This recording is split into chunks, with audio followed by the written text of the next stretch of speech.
പ്രിയമുള്ളവരെ, നമ്മുടെ പ്രിയദർശിനി ഫണ്ടാണ് ഇത്. എന്ന് വെച്ചാൽ KSRTC നിന്ന് നമുക്ക് സൗജന്യം കിട്ടുന്ന പൈസ മുഴുവൻ ഞാൻ ഈ കുടുക്കയിലിടുകയായിരുന്നു. എന്റെ ഉദ്ദേശം എന്താണെന്ന് വെച്ച് കഴിഞ്ഞാൽ ഇത് നിറയുമ്പോൾ പൊട്ടിക്കുക എന്നുള്ളതായിരുന്നു. അപ്പൊ ഇത് പിന്നെ നോട്ട് ആയതുകൊണ്ടേ കടക്കണില്ല. ഒരു ദിവസം കിട്ടുന്ന പൈസ മുഴുവൻ ഞാൻ ഇതില് ശേഖരിച്ചിരിക്കുകയാണ് ചെയ്തത്. അപ്പൊ ഇത് അത് തുടങ്ങിയ ആഴ്ചയിൽ മാത്രം ഞാൻ ഇട്ടില്ല, അതിന്റെ പിന്നത്തെ ആഴ്ച തൊട്ടാണ് ഇട്ട് തുടങ്ങിയത്. അപ്പൊ ഇതിൽ എത്ര പൈസ വന്നു എന്നുള്ളത് നമുക്ക് നോക്കാം.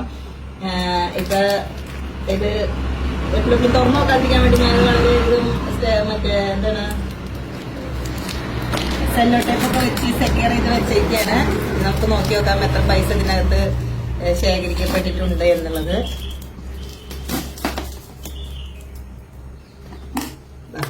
നിറഞ്ഞിരിക്കണെങ്കിൽ ഇടാൻ പറ്റില്ല. അപ്പൊ എത്ര രൂപ ഉണ്ടെന്ന് നോക്കാം. ഓരോ ദിവസത്തെ പൈസ ഞാൻ ഇതില് ഇതടച്ചില്ല. നമുക്ക് എണ്ണി നോക്കാട്ടാ. എല്ലാവരും എണ്ണ എണ്ണിക്കോ.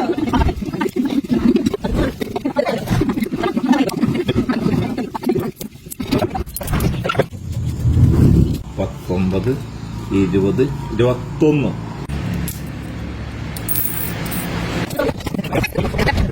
പ്രിയമുള്ളവരെ, അങ്ങനെ ഈ പ്രിയദർശിനി കുടുക്ക പൊട്ടിച്ച പൈസ എണ്ണി തിട്ടപ്പെടുത്തിയിട്ടുണ്ട്. എണ്ണി തിട്ടപ്പെടുത്തി കഴിഞ്ഞപ്പോൾ 2609 രൂപയാണ് കിട്ടിയത്. 48 ദിവസം, അതായത് ഇതൊരു ജൂൺ 15 തുടങ്ങിയത്. ജൂൺ 21 മുതലാണ് ഞാനിത് കളക്ട് ചെയ്ത് തുടങ്ങിയത്. അപ്പൊ അങ്ങനെ നോക്കുമ്പോൾ 48 ദിവസത്തെ ബസ് ഫെയറാണ്. ഇത് ഒരു കണക്കിന് പറഞ്ഞ സാധാരണക്കാരായിട്ടുള്ള ജനങ്ങൾക്കൊക്കെ വലിയൊരു സേവിങ്സ് തന്നെയാണ്. അപ്പൊ നമ്മുടെ മുഖ്യമന്ത്രിക്ക് നന്ദി പറഞ്ഞുകൊണ്ട് എന്തായാലും ഇതൊക്കെ ഇപ്പൊ ഈ പൊട്ടിച്ച പൈസ നാളെ എന്തായാലും KSRTCക്ക് 1400 ചില്ലാൻ രൂപ കൊടുക്കണം. ഞങ്ങൾ നാലമ്പലം പോവാണ് നാളെ. അപ്പൊ അതിനുള്ള ബസ് ഫെയർ ഇതിനാണ് ഞാൻ കണ്ടെത്താൻ തീരുമാനിച്ചത്. പിന്നെ നാലമ്പലത്തിലേക്കുള്ള ചെലവുകൾ മുഴുവനും ഈ ഫണ്ടിൽ നിന്ന്. പ്രിയദർശിനി പദ്ധതി ഉദ്ഘാടനം ചെയ്ത ദിവസം ബഹുമാനപ്പെട്ട മുഖ്യമന്ത്രി VD സതീശൻ പറഞ്ഞ വാക്കുകള് എന്റെ പ്രേക്ഷകർ ഓർക്കുന്നുണ്ടോ എന്ന് ഞാൻ അറിയില്ല. ഒരു ഫണ്ട് ഫ്ലോ, കേരളത്തിൽ ഒരു ഫണ്ട് ഫ്ലോ ഉണ്ടാക്കും എന്ന് അദ്ദേഹം പറഞ്ഞത്. അദ്ദേഹം അന്ന് ഒരു 2000 രൂപയാണ് അദ്ദേഹം പറഞ്ഞ ഒരു മിച്ചം പിടിക്കുന്ന പൈസ. എന്താണെങ്കിലും ഈ പറയുന്ന പ്രിയദർശിനി എഫക്റ്റ് കേരളത്തിന്റെ പൊതുസമൂഹത്തിൽ വന്നിരിക്കുന്നു. ആ ഫണ്ട് ഫ്ലോ കേരളത്തിലെ സാമ്പത്തിക മേഖലയിൽ വലിയ മാറ്റങ്ങൾ ഉണ്ടാക്കുമെന്നുള്ള കാര്യത്തിൽ തർക്കമില്ല. ജനങ്ങള് ഇതൊക്കെ ചെയ്യുന്നുണ്ട്. മുഖ്യമന്ത്രി പറഞ്ഞ കാര്യം, മുഖ്യമന്ത്രി മുൻകൂട്ടി കണ്ട കാര്യം, മുഖ്യമന്ത്രി അദ്ദേഹത്തിന്റെ ആ ദീർഘദൃഷ്ടി അത് കേരളത്തിൽ സംഭവിക്കുന്നുണ്ട് എന്നുള്ളതാണ്. പ്രിയദർശിനി പദ്ധതിയിലൂടെ ഈ പറയുന്ന ജനങ്ങളുടെ കയ്യിൽ മിച്ചം വന്ന പണം എന്ന് പറഞ്ഞാൽ ദിവസം ദിനേന യാത്ര ചെയ്യുന്ന ആയിരക്കണക്കിന് ആളുകൾ, സ്ത്രീകൾ, അമ്മമാര്, യുവതികള് നമ്മുടെ നാട്ടിലുണ്ട്. അവര് ഈ കേരളത്തിലെ KSRTCയിലെ പ്രിയദർശിനി പദ്ധതിയെ ആശ്രയിക്കാൻ തുടങ്ങിയതിൽ പിന്നെ അവർക്ക് മാറ്റങ്ങളുണ്ട്. ഇപ്പൊ നിങ്ങൾ നോക്കൂ, ഈ പറയുന്ന സഹോദരി അവര് ഇത് 10-40 ചില്ലറ ദിവസത്തെ അവരുടെ ഒരു നീക്കിയിരിപ്പാണ്. അവർ 10-41 ദിവസത്തിലേറെ അവർ നീക്കിയിരിപ്പ് നടത്തിയിട്ട് അവരെന്ത് ചെയ്തു? ഈ പറയുന്ന രീതിയിൽ 2609 രൂപ അവർക്ക് മിച്ചം വെക്കാനായി. 2609 രൂപ എന്ന് പറഞ്ഞാൽ മുഖ്യമന്ത്രി സതീശൻ പറഞ്ഞ ആ രീതിയിലേക്ക് തന്നെ കാര്യങ്ങൾ പോകുന്നു. അതേ രീതിയിലേക്ക് ഇതിപ്പോ ഓരോരുത്തരെയും ഒരു ആവറേജ് ഈ പറയുന്നതാണ് ഇത്ര ഒരു എമൗണ്ട്. ഓക്കെ, 2000 രൂപ ഒരു സാധാരണക്കാരുടെ കുടുംബത്തിൽ 2000 രൂപയുടെ നീക്കിയിരിപ്പ് എന്ന് പറയുന്നത് അത് വലിയൊരു നീക്കിയിരിപ്പാ. എന്ന് പറഞ്ഞാൽ അവരുടെ ആവശ്യം നടക്കുന്നുണ്ട്, അതോടൊപ്പം അവർക്കിതിങ്ങനെ മാറ്റി വെക്കാനും കഴിയുന്നുണ്ട്. കേരളത്തിൽ കണ്ട ഏറ്റവും വലിയ, ഏറ്റവും ചടുലമായ, കേരളത്തിലെ ജനങ്ങൾക്ക് ഏറ്റവും ഉപകാരപ്പെടുന്ന രീതിയിൽ അതിനെ അട്ടിമറിക്കാനും ചില ശ്രമങ്ങൾ നടക്കുന്നുണ്ട് കേട്ടോ. ആ ശ്രമങ്ങൾക്ക് പിന്നിൽ ഞാൻ പറയുന്നു കൃത്യമായിട്ട് സഖാക്കളാണ്. സഖാക്കളെ, ഹാലിളകിയ സഖാക്കൾ ഈ പദ്ധതിയെ എങ്ങനെയെങ്കിലും ഒന്ന് അട്ടിമറിക്കണം, ഈ പദ്ധതി എങ്ങനെയെങ്കിലും ഒന്ന് അവസാനിച്ച് കാണണമെന്ന് സഖാക്കൾ എനിക്ക് തോന്നുന്നു നേർച്ചയടക്കം ചെയ്തിട്ടുണ്ട് എന്നാണ് മനസ്സിലാക്കാൻ സാധിക്കുന്നത്. പ്രിയദർശിനി ബസിന്റെ ഈ ഉദ്ഘാടന നിമിഷത്തിൽ അന്ന് സതീശൻ മുഖ്യമന്ത്രി പറഞ്ഞ ഒരു കാര്യമുണ്ട്. എന്താണ് പറഞ്ഞത്? അന്ന് പറഞ്ഞത് 2000 രൂപ ഒരാൾക്ക് മാറ്റിവെക്കാൻ കഴിഞ്ഞാൽ അത് 20,000 രൂപയുടെ ഒരു ഫ്ലോ ആയിട്ട് സമൂഹത്തിൽ കേരളത്തിൽ ഉണ്ടാകുമെന്ന് അദ്ദേഹം പറഞ്ഞു. കൈമാറ്റം ചെയ്ത് സാമ്പത്തിക വിദഗ്ധരും ആ പറഞ്ഞതിനെ ശരിവെച്ചു. ഇന്നത് നമ്മൾ കാണുക. ഇന്നിപ്പോൾ ഈ സഹോദരി 2609 രൂപ നാളെ അവരത് ഉപയോഗിക്കാൻ പോകുന്നു. അവരത് ബാങ്കിലേക്ക് കൊണ്ടുപോയി ഡെപ്പോസിറ്റ് ചെയ്യാനല്ല പോകുന്നത്, അത് നാളെ തന്നെ അവർ ഉപയോഗിക്കാൻ പോവുകയാണ്. അത് എടുത്ത് ഉപയോഗിക്കാൻ പോകുന്നു. അത് ഫണ്ട് ഫ്ലോ ആയിട്ട് കേരളത്തിൽ ഇങ്ങനെ കറങ്ങിക്കൊണ്ട് നടക്കും അല്ലേ. ഈ പിന്നെ എക്കണോമിക്സും ബിസിനസ് സ്റ്റഡീസും ഒക്കെ പഠിച്ച കൂട്ടത്തിൽ അല്ലേ, ഇപ്പോൾ കൊമേഴ്സൊക്കെ പഠിച്ച വ്യക്തികളാണെങ്കിൽ അവരും പഠിച്ചിട്ടുണ്ടാവും. ഈ ബാങ്കുകളുടെ ഫീച്ചേഴ്സ് പഠിച്ച കൂട്ടത്തിൽ ഒരൊറ്റ എന്താ പറയേണ്ടത്, ജനങ്ങൾ സാധാരണക്കാരൻ കൊണ്ടുപോയിട്ട് ബാങ്ക് അക്കൗണ്ടിൽ നിക്ഷേപിക്കുന്ന എമൗണ്ട് അത് ഡബിളാകുന്ന ഒരു ഫീച്ചറിനെ പറ്റി പഠിച്ചിട്ടുണ്ടാകും അല്ലേ. ബാങ്കുകൾ എന്താ ചെയ്യുന്നത്, നമ്മൾ കൊണ്ടുപോയി ഇൻവെസ്റ്റ് ചെയ്യുന്നു, അത് നമ്മുടെ അക്കൗണ്ടിൽ ഡെപ്പോസിറ്റ് ആയിട്ട് കാണിക്കുന്നു നമ്മുടെ അക്കൗണ്ടിൽ, അതോടൊപ്പം തന്നെ ആ പണം മറിക്കുകയും ചെയ്യുന്നു അല്ലെ. ഒരു ഡബിൾ ആകുന്ന ഒരു ഫീച്ചറിനെ കുറിച്ച് പഠിച്ചിട്ടുണ്ടാവും. അതുപോലെ തന്നെയാണ് ഈ പറയുന്ന എന്താ പറയേണ്ടത്, മുഖ്യമന്ത്രി പറഞ്ഞ പ്രിയദർശിനി ബസ്സിൻ്റെ എഫക്റ്റ് സമൂഹത്തിൽ ഉണ്ടാക്കാൻ പോകുന്നത് വളരെ കൃത്യമായിട്ട്. ജനം എന്താണ് എന്തുകൊണ്ട് സതീശൻ എന്നുള്ള ചോദ്യത്തിനുള്ള മറുപടിയാ. ഇപ്പോൾ പ്രിയദർശിനി ബസ് ഇങ്ങനെ ഒരു പദ്ധതി, സ്ത്രീകൾക്ക് സൗജന്യ യാത്ര എന്നുള്ള ഒരു പദ്ധതി മുന്നോട്ട് വെക്കുമ്പോൾ അദ്ദേഹം പറഞ്ഞു എന്ത്, ജനങ്ങൾ ഈ പറയുന്ന പണം മിച്ചം വെക്കും, അവരത് സ്വരൂപിക്കും, എന്നിട്ട് അവരത് മാർക്കറ്റിലേക്ക് ഇറക്കി വിടും, കേരളത്തിൻ്റെ പൊതുസമൂഹത്തിൽ വരും, അത് ഫ്ലോ ആകും, ആ ഫണ്ട് ഫ്ലോ കേരളത്തിൽ ഉണ്ടാകും, അത് കച്ചവടക്കാരുടെ കയ്യിലെത്തും, അത് അവിടുന്ന് അടുത്ത കച്ചവടക്കാർ അങ്ങനെ കറങ്ങി തിരിഞ്ഞ് ആ ഒരു ഫ്ലോ കേരളത്തിൻ്റെ സാമ്പത്തിക മേഖലയിൽ ഉണ്ടാകുമെന്ന് അദ്ദേഹം പറഞ്ഞത് വളരെ കൃത്യമായിട്ട്. അദ്ദേഹം പറഞ്ഞ കാര്യം അച്ചട്ടാവുകയാണ്. ഇതിപ്പോൾ ജസ്റ്റ് ഒരു ഉദാഹരണം മാത്രം. ഇത്തരത്തിൽ എത്ര ആളുകൾ ഇതൊക്കെ ചെയ്യുന്നുണ്ട്, എത്ര ആളുകൾ ഈ പറയുന്ന പണം ഇപ്പം എല്ലാവരും ഇങ്ങനെ കുടുക്കയിലിട്ട് വെച്ചോളണമെന്നില്ല. പലരും അന്നന്ന് കിട്ടുന്ന പൈസ അത് അവർ ആ ദിവസം തന്നെ അത് ഈ പറയുന്ന മാർക്കറ്റിലേക്ക് ഇറങ്ങുകയാണ്. അപ്പം അത്തരത്തിൽ കഴിഞ്ഞ എനിക്ക് തോന്നുന്നു ഫസ്റ്റ് മാസമാണ് 5 ലക്ഷം ആളുകളായിട്ടാണ് ഈ പറയുന്ന എന്താ പറയേണ്ടത് ടിക്കറ്റ് ഫസ്റ്റ് ഡേ അല്ലേ. അപ്പോൾ 5 ലക്ഷം ആളുകൾ എങ്ങാനുമാണ് ഈ പ്രിയദർശിനി ആ ഒരു പദ്ധതിയുടെ ഭാഗമായി യാത്ര ചെയ്ത ആളുകൾ. അപ്പോൾ അവരുടെ കൂട്ടത്തിൽ നിങ്ങളൊന്ന് ആലോചിച്ച് നോക്ക്, ആദ്യ ദിവസം 5 ലക്ഷം ആളുകൾ യാത്ര ചെയ്തെങ്കിൽ ഈ ആദ്യ ദിവസത്തിൽ 10 രൂപ വെച്ച് കൂട്ടിക്കോ ഒരാളുടേത്. 5 ലക്ഷം ഇൻറ്റു 10 ആണെങ്കിൽ എത്രയായി?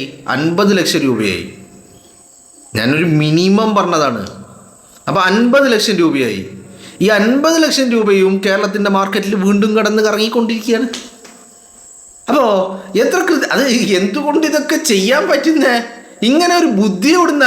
ബുദ്ധി വേണമെങ്കിൽ വിവരം വേണ്ടടോ, വല്ലതും അറിഞ്ഞിട്ട് വേണ്ടേ, വിദ്യാഭ്യാസം വേണ്ടേ, ധനകാര്യ വകുപ്പിനെ കുറിച്ച് ഫിനാൻഷ്യൽ മാനേജ്മെന്റിനെ കുറിച്ച് അറിയണ്ടേ. കണ കുണ അക്കൗണ്ട് ഉണ്ടാക്കിയിട്ട് മാസപ്പടി വാങ്ങി പോക്കറ്റിലിട്ടാൽ മാത്രം പോരാ. ഇത് കേരളത്തിൻ്റെ പൊതുസമൂഹത്തിൽ സർക്കാരിന് ഉപകാരപ്രദമാകുന്ന രീതിയിൽ, കേരളത്തിൻ്റെ മൊത്തത്തിൽ ഫിനാൻഷ്യൽ മേഖലയിൽ ഉപകാരപ്പെടുന്ന രീതിയിൽ എങ്ങനെ യൂട്ടിലൈസ് ചെയ്യാം എന്നുള്ളതിന് അത് വേണം. അതില്ലാതെ എവിടെ നിന്ന് നിങ്ങളൊന്ന് ആലോചിച്ച് നോക്കണോ? ഈ പറയുന്ന എന്താ പറയേണ്ടത്, സാധാരണക്കാരുടെ കൈകളിൽ കാശ് വേണം, എന്നാലാണ് ഈ ഫ്ലോ ഉണ്ടാവുകയുള്ളൂ. അല്ലാതെ പണക്കാരുടെ കയ്യിൽ കാശ് ഉണ്ടായിട്ട് ഈ ഫ്ലോ ഉണ്ടാവില്ല. സാധാരണക്കാരുടെ കയ്യിൽ കാശ് വേണം. അവനാണ് ബുദ്ധിമുട്ടുകൾ അനുഭവിക്കുന്നവൻ. അവന് ഒരു 100 രൂപ മിച്ചം പിടിക്കാൻ പറ്റുമ്പോൾ ആ 100 രൂപ അവൻ അപ്പോഴെ തന്നെ ഓൺ ദ സ്പോട്ടിൽ മാർക്കറ്റിലേക്ക് ഇറക്കുകയാണ്. ആ 100 1000 മാർക്കറ്റിൽ കറങ്ങിക്കൊണ്ടിരിക്കുകയാണ് അല്ലേ. ആ ഫണ്ട് ഫ്ലോ, അത് ആ ഒരു സർക്കുലേഷൻ ഉണ്ടാക്കുക എന്നുള്ളത്.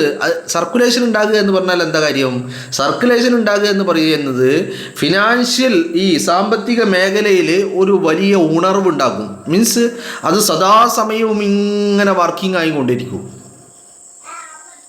ആ ഫ്ലോ നിന്ന് പോകില്ല. അത് വളരെ എന്താ പറയേണ്ടത്, സജീവമായിട്ട് ഇങ്ങനെ ഒഴുകിക്കൊണ്ടേയിരിക്കും എന്നുള്ളതാണ്.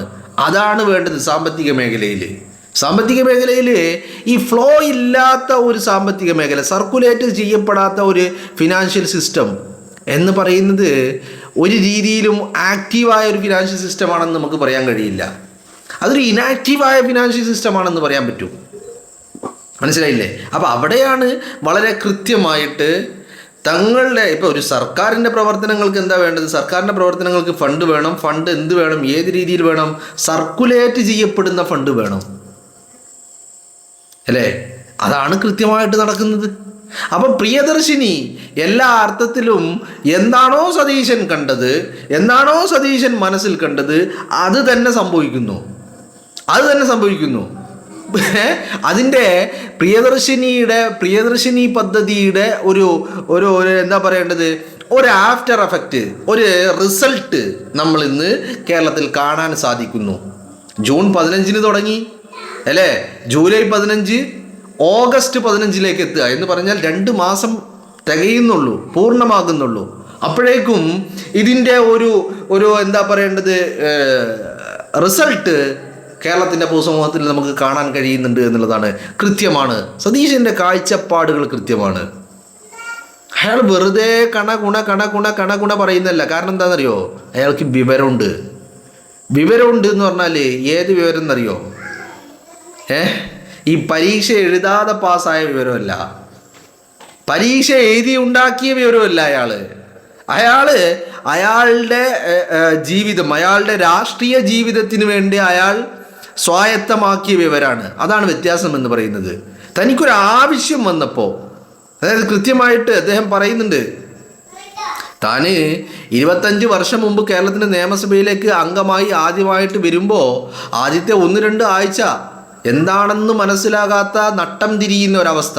അവിടെ നിന്ന് ഇങ്ങനെ തനിക്ക് മുന്നോട്ട് പോകാൻ കഴിയില്ല എന്ന് മനസ്സിലാക്കി അദ്ദേഹം വളരെ കൃത്യമായിട്ട് പഠിച്ചു, കാര്യങ്ങൾ മനസ്സിലാക്കി. അതാണ് ഞാൻ പറഞ്ഞത്, അദ്ദേഹത്തിൻ്റെ രാഷ്ട്രീയ ജീവിതം, അതിന് തനിക്ക് വിവരം വേണം, തനിക്ക് കാര്യങ്ങളെക്കുറിച്ചുള്ള ബോധ്യം വേണം എന്ന് അദ്ദേഹം തിരിച്ചറിയുന്നു. അവിടെ നിന്ന് അദ്ദേഹം പഠിച്ചു തുടങ്ങുകയാണ്. ഇന്നും ആ മനുഷ്യൻ പഠിച്ചുകൊണ്ടിരിക്കുക. ആ മനുഷ്യൻ ഇന്നും എങ്ങനെയാണ് ഇതൊക്കെ സ്വായത്തമാക്കിക്കൊണ്ടിരിക്കുന്നത്? ഒന്ന്, ഫസ്റ്റ് ഓഫ് ഓൾ ആ മനുഷ്യൻ്റെ ഒബ്സർവേഷനാണ്. രണ്ടാമത്തത് ആ മനുഷ്യൻ്റെ വായനയാണ്. ആ മനുഷ്യൻ എല്ലാ അർത്ഥത്തിലും. അപ്പോൾ അദ്ദേഹത്തിൻ്റെ ആ ഒരു ക്യാപ്പബിലിറ്റി, അദ്ദേഹത്തിൻ്റെ ഒരു പൊട്ടൻഷ്യൽ, അത് കേരളത്തിന് വലിയ മുതൽക്കൂട്ടായി മാറുകയാണ്. അതിൻ്റെ ഒരു ഏറ്റവും ഒടുവിലത്തെ ഉദാഹരണമാണ് ഇതെന്ന് പറയുന്നത്. വളരെ കൃത്യമായിട്ട് സതീശൻ്റെ കാഴ്ചപ്പാടുകൾ അത് കേരളത്തിന് എല്ലാ അർത്ഥത്തിലും ഗുണകരമാകുന്ന കാഴ്ചപ്പാടുകളാണെന്ന് കാലം തെളിയിച്ചു കൊണ്ടിരിക്കുന്നു, അല്ലേ? പ്രിയദർശിനി എന്ന് പറയുന്ന ഒരു പ്രൊജക്റ്റ്, ട്രാൻസ്പോർട്ട് ബസ്സുകളിൽ സ്ത്രീകൾക്ക് സൗജന്യ യാത്ര, ആ ഒരു പ്രൊജക്റ്റ് തുടങ്ങി 2 മാസമാകുമ്പോഴേക്കും ഇങ്ങനെ ഒരു പദ്ധതി, അതിൻ്റെ ഒരു റിസൾട്ട് അത് നമുക്ക് സമൂഹത്തിൽ കാണാൻ കഴിയുന്നു എന്ന് പറയുന്നത് അതൊരു വലിയ കാര്യം. കാരണം ഈ പദ്ധതികൾക്ക് ഒരു റിസൾട്ട് ഉണ്ടാവുക എന്നുള്ളതാണ്. പദ്ധതികൾ ഇപ്പോൾ കുറേ പദ്ധതികൾ പലരും പ്രഖ്യാപിച്ചിട്ടുണ്ട്. പക്ഷെ പദ്ധതികൾ പ്രഖ്യാപിച്ചത് കൊണ്ടോ കാര്യമില്ല, അത് നടപ്പിലാക്കി കഴിയുമ്പോൾ അതുകൊണ്ടൊരു റിസൾട്ട് കേരളത്തിൻ്റെ പൊതുസമൂഹത്തിൽ ഉണ്ടാവുക എന്ന് പറയുന്നത് അതാണ് ഏറ്റവും പ്രധാനപ്പെട്ടത്. ആ റിസൾട്ട് ഉണ്ടാകുമ്പോഴാണ് ആ പദ്ധതി അത് കേരളത്തിന് സ്യൂട്ടബിളാണ്, അത് വലിയ വിജയകരമാണ് എന്ന് നമുക്ക് പറയാൻ കഴിയുന്നത്. പ്രിയദർശിനി പദ്ധതിയുടെ കാര്യത്തിൽ ഈ പറയുന്ന ആ ഒരു റിസൾട്ട് നമുക്ക് കാണാൻ കഴിയുന്നുണ്ട്. അതുകൊണ്ട് തന്നെ ഇത് കേരളത്തിന് വലിയ രീതിയിൽ സ്യൂട്ടബിളായ ഒരു പദ്ധതി കൂടിയാണ് എന്നുള്ളതാണ് നമ്മൾ മനസ്സിലാക്കേണ്ടത്.